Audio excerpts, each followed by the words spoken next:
Sommes-nous plus intelligents que les autres? Bonjour les cacouacs. Salut les jeunes. Salut la compagnie. Dis mec, qu'est-ce que ça veut dire que ce titre? Sommes-nous plus intelligents que les autres? Qu'est-ce que tu veux dire par là? Je pose juste une question. Est-ce que tu te sens plus ou moins intelligent que les autres? Je ne sais pas. Ça dépend avec qui je me compare. Avec les autres en général, sans distinction. Est-ce que tu te situes dans la moyenne, plus ou moins au-dessus ou plus ou moins en dessous? Je crois que j'ai perdu une occasion de me taire quand je t'ai demandé ce que voulait dire le titre de la vidéo. Non, au contraire, tu as eu raison. J'imagine que beaucoup de celles et ceux qui regardent cette vidéo se sont posé la même question. Ouais, peut-être. Mais ce n'est pas à eux que tu demandes de répondre. Eh si, justement. Alors, toi qui regardes cette vidéo, peux-tu répondre en commentaire? Te sens-tu plus ou moins intelligent que les personnes que tu as l'habitude de côtoyer? Tu crois qu'ils vont répondre? Pas tous, non. Beaucoup préfèrent rester dans la masse anonyme plutôt que de prendre le risque de donner une mauvaise réponse. C'est quoi la bonne réponse, mec? Il n'y en a pas. Chaque réponse est individuelle. Est-ce que je me sens plus ou moins intelligent que les personnes que j'ai l'habitude de côtoyer? C'est à chacune et chacun de s'évaluer en toute honnêteté et sans tricher. Alors, j'imagine que celles et ceux qui étaient sur le point de laisser un commentaire sont en train de se raviser. Sans doute, oui. Oh, j'imagine qu'il y aura au moins 2 abonnés qui n'auront pas peur de laisser un commentaire. Je ne les nomme pas, mais je suis sûr qu'ils se reconnaîtront. Mais pour répondre, il faut déjà définir ce qu'est l'intelligence. Tu as tout à fait raison, Bob. Question très pertinente. Qu'est-ce qu'on entend par intelligence? Ouais, mais c'est encore une question dont tu ne vas pas donner la réponse. Non, pas moi, parce que ça, c'est le boulot de l'ordinateur. Ordinateur, peux-tu nous donner la définition de l'intelligence? Avec plaisir, l'intelligence est un processus qui permet d'observer, d'apprendre, de comprendre et de s'adapter à de nouvelles situations. Dois-je développer davantage? Non, ça ira. Merci, ordinateur. Il n'y a pas de quoi. Donc, à présent que la définition de l'intelligence est établie, est-ce que l'on peut tenter de répondre à la première question? Ce n'est pas facile. Peu de questions sont faciles en philosophie. C'est ce qui en fait sa valeur. Ok. Mais comment veux-tu qu'on puisse répondre à cette question? Il faudrait faire passer un test de QI à tout le monde. Non, quand même pas. D'ailleurs, à mon avis, le test de QI n'est qu'un test parmi d'autres. Il ne te donne pas un score, mais te situe parmi la masse de la population. La moyenne de QI est de 100. Chaque individu se situe quelque part dans cette courbe. Plus tu es au centre et plus tu te trouves dans la normalité du plus grand nombre. Mais ce qu'il faut aussi retenir, c'est que ton QI peut varier au cours du temps, un peu comme des performances sportives par exemple. S'il est normal de faire une trentaine de pompes à 25 ans, ça devient plus délicat d'en faire autant à 65 ans. Donc, pour plus de précision, le test de QI devrait être comparé par tranche d'âge, ainsi que bon nombre d'autres critères. C'est pas simple. Non, c'est le moins que l'on puisse dire. Et puis, à mon humble avis, il faut déjà être un professionnel pour être en mesure de démêler tout ça. Alors en fait, le QI ne donne pas ton niveau d'intelligence. Non, il fait que te situer dans la masse de la population en général. Il te situe dans un niveau de moyenne par rapport à celles et ceux qui ont passé le même test. Il ne te donne pas un score individuel, mais une simple position dans un groupe. Pour imager un peu ça, on pourrait le comparer à une course à pied. Ton niveau de QI est comparable à ta position dans l'ordre d'arrivée. Tu peux être dans les premiers, dans la moyenne ou les derniers. Mais ça ne te donne pas le temps que tu as mis. Je comprends.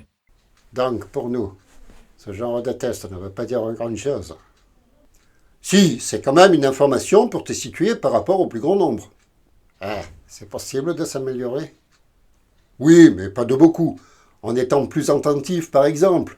En fait, ton QI fait partie de toi. Un peu comme ta taille, ton poids, ta masse musculaire. Tu peux changer quelques variables, mais dans l'ensemble, tu resteras situé sur le même niveau. Mais explique-moi un truc. C'est possible de trouver des imbéciles avec un gros QI ou des génies avec un petit QI? Assez souvent, les gros QI font plus d'études parce qu'ils ont plus de facilité, mais ce n'est pas une règle. Ce n'est pas parce que tu nais naturellement musclé que tu vas devenir haltérophile. ou parce que tu es naturellement souple que tu vas devenir gymnaste. Tu auras juste plus de facilité dans ces disciplines. Il en va de même pour le QI. Ok. Et lorsque j'ai passé ce genre de test, j'ai obtenu 112. Qu'est-ce que ça veut dire? Que tu es dans la moyenne du plus grand nombre. Donc, je ne suis ni plus ni moins intelligent que les autres. Avant de commencer à écrire cette vidéo, j'ai posé cette question à plein de monde. Et qu'est-ce qu'on t'a répondu? Comment tout le monde m'a donné cette même réponse. Ni plus ni moins que les autres. Alors, tu penses que ça valait le coup de faire une vidéo là-dessus? Oui, pourquoi pas? Car en fait, cette réponse est surtout une réponse réflexe. Personne n'a envie d'être jugé sur sa réponse. En répondant ni plus ni moins, on ne prend pas de risque. Mais toi, mec, qu'est-ce que tu répondrais? J'aimerais bien savoir. En fait, ma réponse serait multiple. Moi aussi, je me situe dans la masse. Seulement, lorsque je vois agir certains, je me situe largement au-dessus d'eux.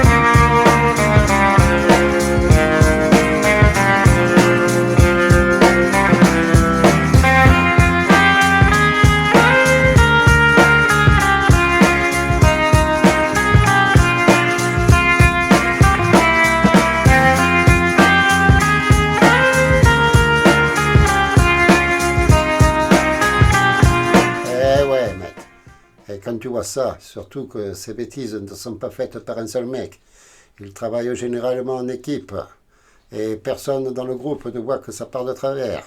Ok, là j'ai fait une petite sélection, mais dans la vie au quotidien on en voit tout autant. Le livreur qui pose ses cartons devant la sortie de secours, la voiture garée sur la place handicapée, une borne d'incendie ou l'emplacement réservé aux deux roues ou celui réservé aux voitures électriques, etc. Celui ou celle qui pose sa main sur la vitre pour pousser une porte. Celles et ceux qui se mettent en danger en restant sur leur téléphone dans un lieu inapproprié. Lorsqu'on voit évoluer les autres en général, on ne se sent peut-être pas plus intelligent, mais beaucoup moins stupide que la masse qui nous entoure. C'est bien vrai. Je pense que beaucoup seront d'accord avec moi, car nous sommes témoins à un moment ou à un autre de la bêtise des autres. Seulement, je viens de présenter une mauvaise analyse. Je la trouve très pertinente pourtant. Moi aussi. Prenons un autre exemple. Ange, est-ce que tu estimes que tu es un bon conducteur? Je ne suis peut-être pas parfait, mais oui, je trouve que je suis plutôt un bon conducteur. En tout cas, il y a pire que moi. Ok. Et lorsque tu pars faire une balade à moto, tu parcours en moyenne combien de kilomètres? Environ 200 kilomètres. D'accord. Et sur ce parcours, est-ce qu'il t'arrive de faire des fautes de conduite? Je mentirais si je te disais non. Il doit bien m'arriver d'en faire 2 ou 3, mais où tu vas en venir, mec? Tu vas comprendre. Est-ce que tu vois d'autres usagers de la route faire également des fautes de conduite? Ça oui alors. Ça n'arrête pas. Tu estimes voir combien de fautes de conduite? À vue de nez, je dirais une bonne trentaine, si ce n'est pas plus. Ah, quand même. Et combien tu estimes croiser de véhicules pendant ton run? Comment tu veux que je le sache? À la louche, je dirais 5 ou 6. Ok. Alors, je vais demander à l'ordinateur de faire le calcul. Ordinateur, ça nous donne à peu près combien de fautes de conduite par usager? Avec les éléments que donne Ange, ça fait entre 0,06 et 0,05 par véhicule quand je croise durant son run. Merci, ordinateur. À ton service. Alors donc, sur la masse des véhicules, nous sommes loin des 2 ou 3 fautes que tu fais. Tu pourrais même passer pour le plus mauvais des conducteurs. Dis, mec, c'est parce que je ne t'ai pas encore rendu tes 50 € que tu me prends pour un bouc émissaire. Non, c'est parce que je n'avais personne d'autre à qui poser mes questions. Mais tu fais bien de me le rappeler pour les 50 €. J'ai encore perdu une occasion de me taire. Mais là encore, il s'agit d'une mauvaise analyse. Parce que rien ne dit que sur la masse, l'un des conducteurs n'a pas commis la moitié des fautes de conduite à lui tout seul. Bon, en bref, mec. Eh bien, en fait, Ange remarque une bonne trentaine de fautes de conduite. Mais il ne remarque pas tous ceux qui n'en ont pas fait. Il remarque également ses propres fautes. Mais il aura tendance à les minimiser. Et je ne parle pas que pour Ange. Nous faisons tous pareil. On aura facilement tendance à remarquer les bêtises des autres. Seulement, ceux qui font des bêtises ne représentent peut-être que 2% de la masse. En revanche, ce sont eux que l'on remarque. Et c'est normal, car mis à part dans le sketch de Fernand Reynaud, tu ne verras jamais un flic t'arrêter pour te dire que tu conduis bien. Dans la série de photos que j'ai présentée un peu plus tôt, on remarque toute une série de bourdes qui auraient pu être évitées. Mais dans cette série de photos, il n'y a aucune de travail parfaitement exécuté. Et pourtant, dans la grande majorité des cas, le travail est parfaitement exécuté. Ce que je veux dire par là, c'est que la plupart d'entre nous sommes dans la moyenne de la masse. Quelquefois plus du côté surdoué, d'autres fois un peu plus du côté sous-doué, mais pour la plupart d'entre nous, on ne fait qu'évoluer dans la moyenne de la population. Et alors, mec, ta conclusion, tu te situes où? Du côté plus ou moins intelligent que les autres? En fait, comme tout le monde, je suis dans la moyenne. Mais ce n'est pas à moi que tu devrais poser cette question, ce serait plutôt à mon entourage. Car c'est très difficile de s'auto-évaluer. On a trop facilement tendance à se surestimer ou se sous-estimer. Alors en fait, je dirais que si tu te surestimes, revois un peu ton jugement à la baisse. Et si tu te sous-estimes, revois-le un peu à la hausse. Mais ce n'est que mon simple point de vue. Eh bien, je vais vous laisser méditer là-dessus.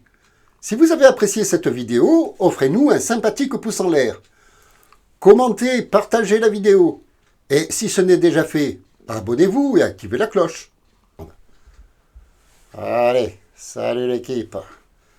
Personnellement, je pense que je suis assez intelligent pour m'apercevoir à quel point je suis bête.